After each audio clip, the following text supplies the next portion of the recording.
La compétition portait donc sur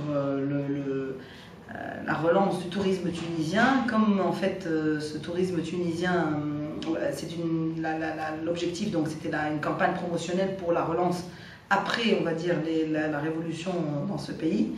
Et nous savions que nous partions sur une problématique extrêmement complexe, puisque nous savions que le tourisme était sinistré, qu'on partait avec pratiquement moins 50 à 57%, on va dire, de booking jusque-là, avec un booking sur la saison estivale assez problématique, assez inquiétant.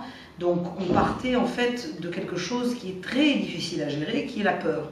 La peur, c'est complètement irrationnel. C'est quelque chose qui ne se traite pas comme une problématique de lancement de produits, ou de notoriété. C'est une problématique totalement différente. C'est une problématique publicitaire très très particulière.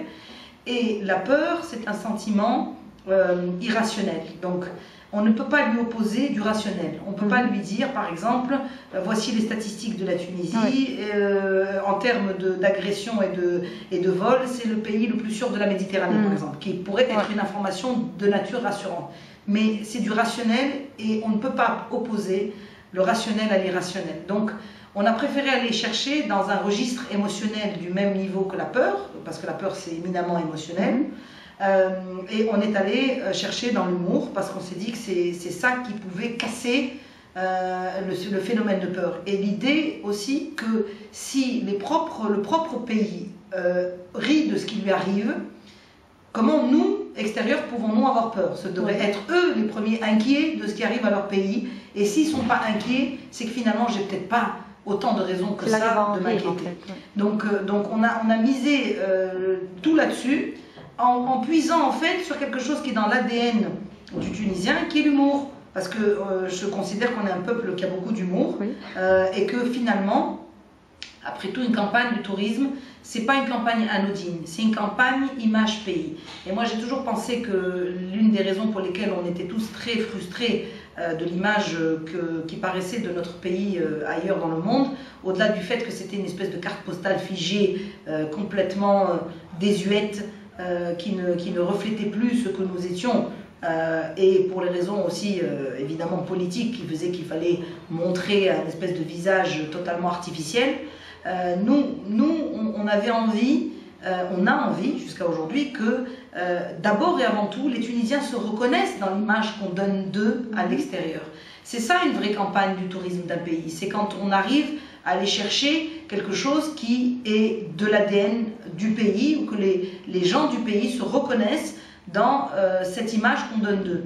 Et nous, on avait envie d'être en rupture, de montrer combien la Tunisie avait changé après la Révolution, d'être, je l'espère, un peu fidèle à l'ADN du Tunisien et de ce qu'il estime être, et montrer une image, malgré tout, malgré toutes les difficultés, de confiance dans ce qui sera notre avenir. Voilà grosso modo un peu comment on a changé le brief en interne et comment on s'est dit c'est ça qu'il faut qu'on résolve, et si on arrive à résoudre cette équation, alors peut-être aurons-nous une chance, peut-être, c'est pas gagné, de toucher les gens en Europe. Donc c'est une campagne en 2 temps, et je pense que quelque part, si ça a fait mouche au niveau du comité qui a choisi parmi les 6 agences, qui est un comité donc fait tripartite, ministère, professionnel, agence de voyage et hôtelier, donc avec un certain nombre aussi d'experts du tourisme. C'est une commission spécifique qu'ils ont mise ad hoc en place pour cette compétition et pour cette campagne. S'ils ont jugé qu'effectivement ça a fait mouche à leur niveau à eux, c'est que peut-être que c'était surtout à cause justement de cette rupture, de ce message totalement neuf et décalé, nouveau. Ça faisait vraiment très vrai, très nouveau. Je pense que c'est la raison pour laquelle on a été choisi. Il faut savoir que nous avons construit notre stratégie en 2 temps. Une stratégie donc avec cette espèce de campagne buzz autour de l'humour et dont on espère qu'elle va faire un gros buzz en France. Et dans un 2e temps, la plateforme Tunisie qui, elle, mise sur le concept suivant: ce qu'il y a de mieux en Tunisie, ce sont les Tunisiens. Donc tout le concept du temps 2, c'est ce qu'il y a de mieux en Tunisie, ce sont les Tunisiens. Donc on a misé sur... il ne fallait pas qu'on fasse de référence directe à la révolution, parce que la révolution nous intéresse nous, ça nous regarde nous, c'est l'histoire de notre pays. Un touriste, il ne vient pas chercher la révolution en Tunisie. Donc il ne fallait pas qu'on ait une référence directe à la révolution, il fallait qu'on ait une référence indirecte. Et l'indirect, c'était de dire ce qu'il y a de mieux en Tunisie, ce sont les Tunisiens. Donc vous ne viendrez plus que pour nos beaux sites, notre archéologie, nos plages et nos atouts touristiques, mais vous viendrez aussi pour venir à la rencontre, venez à la rencontre d'un peuple extraordinaire. Voilà, grosso modo, la deuxième phase de notre campagne qui aura lieu 2 semaines après la première.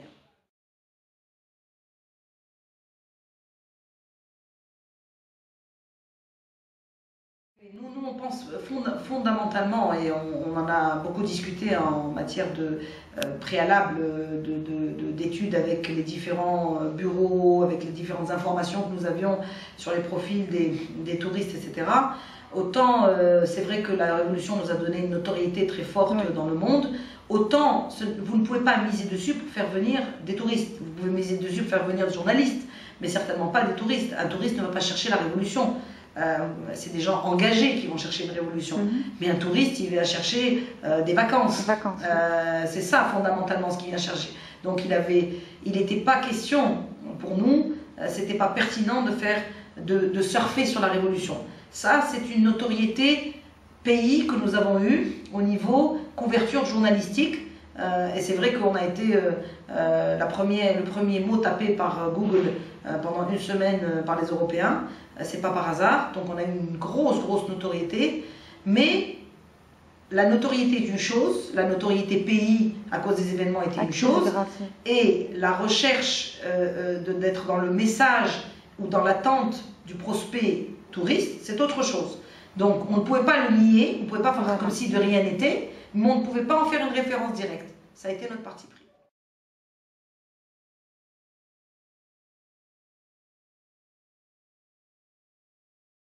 On a fait une stratégie en 2 temps, une stratégie qui mise sur plusieurs volets, plusieurs disciplines de la communication. On a commencé par anticiper depuis le 30 avril. En fait, on a fait des témoignages de touristes qui étaient venus en Tunisie, parce qu'on sait combien le témoignage est pertinent du point de vue du touriste. Bon, déjà, quand vous allez dans des sites, des comparatifs de voyages, des choses comme ça, aujourd'hui sur Internet, et entre parenthèses, je rappelle que les Européens, entre 30 et 50% selon les marchés, choisissent leur destination de vacances sur Internet. Donc Internet est devenu un vrai espace où il faut être présent quand on parle destination de vacances, pour les Européens du moins. Et donc ce qu'on a suggéré, c'est de commencer en avant-première de la campagne une présence sur Internet via des témoignages de touristes qui sont venus en Tunisie, notamment durant le mois d'avril, enfin, quand ils ont commencé à revenir. Et on a interviewé un certain nombre de touristes et on a fait comme ça des bannières dans un grand nombre de sites, pour la plupart d'ailleurs offerts par des organismes qui ont envie de soutenir la Tunisie et donc qui ont offert un certain nombre, 1 milliard de PAP dans toute la toile, sur toute la toile, et qui nous ont offert donc ces bannières. On a mis des bannières en place qui renvoient au site bonjourtunisie.com, et quand vous allez sur ce site, vous avez à votre disposition une palette de témoignages de différents types de tourisme, balnéaire, saharien, golfique, etc. Et de gens qui sont vraiment venus et qui étaient sur place et qu'on a interviewés sur place et qui donnent leurs impressions sur cette Tunisie nouvelle, ou qu'est-ce que... alors vous en avez de toutes sortes, certains qui vont vous rassurer et vous dire combien ils ont passé des vacances tout à fait normales et tout à fait agréables, d'autres qui vont au contraire être encore plus émouvants parce qu'ils vont dire effectivement qu'ils ont été à la rencontre des gens et qu'ils ont senti une vraie différence et qu'ils sentent cette ère de liberté qui s'ouvre sur la Tunisie. Donc en fait on a pris le parti des témoignages qui sont dans la vérité, donc puisque après Ben Ali on est dans la transparence, donc un des messages était celui-là, on peut prendre à témoin des gens en toute transparence, en toute normalité, et on sait que ces messages-là sont plus porteurs. Donc on a décidé sur la toile d'investir l'espace via des témoignages de vrais touristes, de vrais gens. Et ça, on a commencé depuis le 30 avril. Ensuite, on a donc le volet publicitaire qui se décline en 2 temps, comme je vous l'ai expliqué, avec la première campagne peur, humour, on a la lutte contre la peur via l'humour, et la deuxième campagne qui arrive 15 jours après, qui est elle la campagne plateforme Tunisie, qui dit venez à notre rencontre, tous unis pour vous accueillir, et qui va elle faire l'objet donc d'une campagne d'affichage, d'une campagne presse et d'un film à la télévision. Pour la première fois, la Tunisie va de nouveau investir l'espace télé, qui est un espace dont on sait qu'il est très important en termes d'impact, mais que la Tunisie n'avait pas les moyens avant d'investir. Bon, là je salue tous les efforts donc, mis en place par le gouvernement pour mettre le paquet pour pouvoir essayer vraiment de sauver et de dynamiser la saison. Et donc ils ont décidé d'investir aussi en télévision cette année. Donc il y aura une campagne télé sur les chaînes européennes et françaises en particulier pour promouvoir donc, cette plateforme Tunisie. Ce qu'il y a de mieux en Tunisie sont les Tunisiens, et qui bien sûr montre tous les espaces, les beaux sites qui sont les nôtres.